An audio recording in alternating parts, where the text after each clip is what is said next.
Jurnalis keliling, bikin berita bila suka, kalau tidak, bila terpaksa. Haha.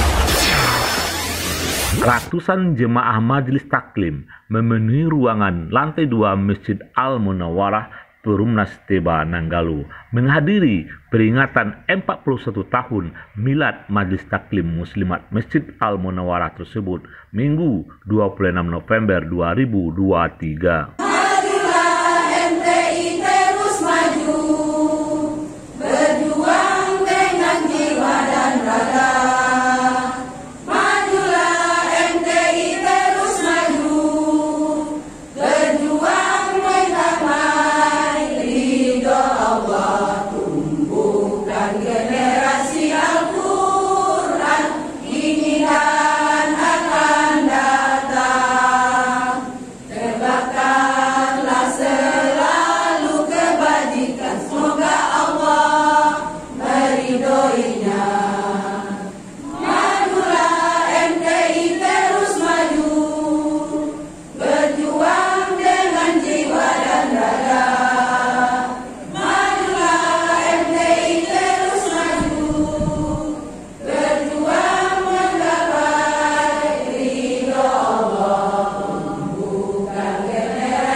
Milad 41 tahun Majelis Taklim Muslimat Masjid Al-Munawwarah tersebut dihadiri juga oleh pengurus Majelis Taklim Kecamatan dan Kota Padang, Ketua Umum Masjid Al-Munawwarah Buya Masud Abidin, para pembina Majelis Taklim Kota Padang, Camat Nanggalo yang diwakilkan pada Kasih Pemerintahan, Kemenak Kota Padang yang diwakilkan pada Kua Nanggalo, Ketua Elkam Sumatera Barat Fauzi Bahar, serta penceramah Ustadz Maigus Nasir dan undangan lainnya.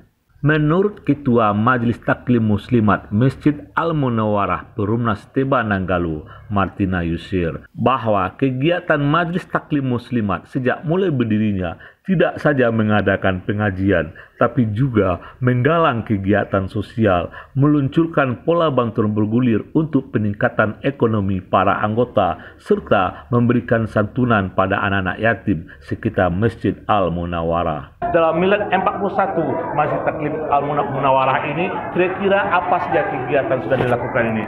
Ini Bu, silakan Bu. Alhamdulillah pada kesempatan ini kami dihadiri oleh Ibu Ketua MTI Kota Padang beserta jajarannya.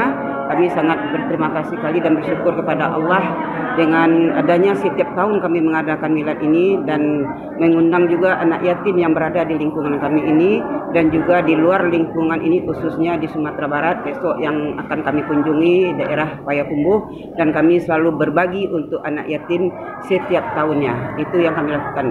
Dan juga kegiatan-kegiatan sosial lainnya juga kami lakukan setiap Sabtu sesudah salat asar. Dan ini yang kami lakukan ini berkat dukungan semuanya dari Ibu Ketua Kota Padang dan Ibu Sekretaris Kota Padang dan Ibu Wakil Ketua juga yang hadir pada siang hari ini, yang Ketua MTI Kecamatan semuanya. Alhamdulillah kami sangat bersyukur dan berterima kasih sekali, dan juga dihadiri oleh Buya Haji Maigus Nasir selaku pembina kita dan juga pembina utama kita Bapak Dr. Haji Fauzi Bahar. Kami juga berterima kasih. Ketua Majelis Taklim Kota Padang Dr. Rusniati Hakim menambahkan bahwa keberadaan Majelis Taklim sangat penting dalam hal meningkatkan kualitas keluarga. Sampai sekarang, kepengurusan Majelis Taklim sudah ada di setiap kecamatan dan kelurahan di Kota Padang. Hari ini ada Ketua Majelis Taklim Kota Padang. Kita tahu Majelis Taklim itu ada di setiap masjid ya, dan juga banyak masjid di Kota Padang, dan setiap kelurahan ada, setiap kecamatan juga ada,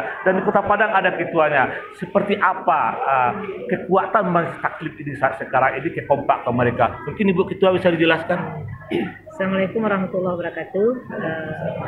Kami Ketua MTI Kota Padang yang mempunyai 11 MTI kecamatan, 104 kelurahan. Alhamdulillah semuanya bergabung.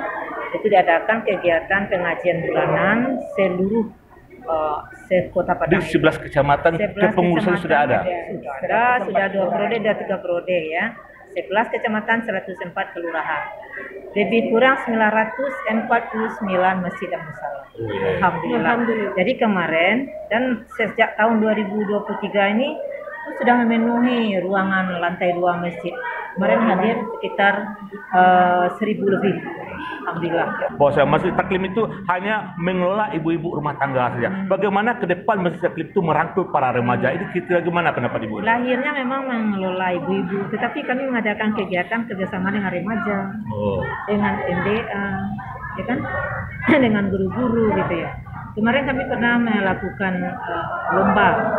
lomba khatam Quran. Ada ayah, ada ibu, ada anak. Pemirsa, demikian wawancara kami dengan para pengurus Masjid Taklim Kota Padang dan juga Masjid Taklim Masjid Al-Munawarah yang hari ini melaksanakan milad yang ke-41. Sebelum acara milad ditutup dengan tausiah oleh Ustadz Maigus Nasir, Majelis Taklim Muslimat secara simbolis menyerahkan bantuan kepada para anak yatim yang ada di lingkungan masjid. Ibu, kini anak-anak awak kehilangan kodrat. Kodrat sebagai manusia, pertama butuh perhatian. Iya Bu, butuh nggak awak itu diperhatian. Dan kan anak-anak, mak-mak saya butuh. Cobalah nggak diharapkan denda. Anak awak gue itu ngamuk. Butuh perhatian. Nah kedua butuh kasih sayang. Iya enggak? Butuh kasih sayang. Kata Allah, wafid lahuma jana'at-dhulli minar rahmah wa qur rabbirhamhuma kama rabbayani shaghira. Ketika orang tua hidup, kata Allah, rendahkan dirimu di hadapannya, lalu layani dengan kasih. Lalu kalau nyala meninggal, doakan kepada Allah, ya Allah, sayangi mereka sebagaimana mereka menyayangi aku waktu sayang itu kodrat. Kalau anak tidak dapat perhatian, anak tidak dapat kasih sayang, apalagi yang ketiga? Kodrat manusia butuh dihargai, penghargaan namanya. Ini anak-anak awak banyak dalam tekanan. Di rumah kena tekan kalau tidak sesuai dengan keinginan rakyat. PAU TV berkabar untuk Nagari.